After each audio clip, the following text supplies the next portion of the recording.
நண்பர்களுக்கு வணக்கம்.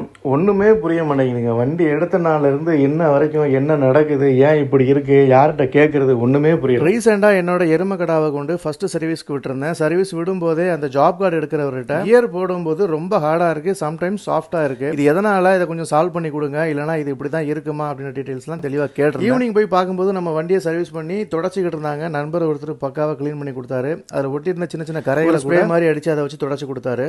ஷோரூம் சைடில் இருந்து எருமை கடாவுக்கு ஒரு பம்பர் தர வேண்டி இருந்தது. அந்த பம்பரையுமே ஃபர்ஸ்ட் சர்வீஸ் அப்ப மாட்டி கொடுத்துறேன்னு சொல்லி சொன்னாங்க. அதையுமே கரெக்டா மாட்டி கொடுத்துட்டாங்க. எருமகடாவோட ஃபர்ஸ்ட் சர்வீஸுக்கு 1500 ரூபாய் சார்ஜ் பண்ணியிருந்தாங்க. வண்டியை வாட்டர் வாஷ் பண்ணிருக்கனால பிரேக் கொஞ்சம் லைட்டா தான் பிடிக்கும், பார்த்து போங்கன்னு சொல்லிட்டு நம்ம வண்டியை கையில கொடுத்தாங்க. பிரச்சனை என்ன அப்படின்னா, நம்ம சொன்ன அந்த கியர் இஷ்யூ இன்னும் அப்படியே தான் இருக்கு. நண்பர்கள் யாராவது இந்த ஸ்கிராம் 411 லாங் ரைடுக்கு யூஸ் பண்ணிருந்தீங்க அப்படின்னா ஸ்கிராமோட பிரேக் சிஸ்டம் இப்படி தான் இருக்குமா அப்படின்றத கமெண்ட்ல சொல்லுங்க. ஃபீட்பேக் கால்க்காக ஷோரூம்ல இருந்து கால் பண்ணிருந்தாங்க. அவங்க மூலமா சர்வீஸ் இன்ஜினியர்கிட்ட பேசினப்ப அவரும் இதே பதில் தான் சொன்னாரு. இது இஷ்யூவா இல்ல இப்படி தான் இருக்குமா அப்படின்றத கமெண்ட்ல சொல்லுங்க.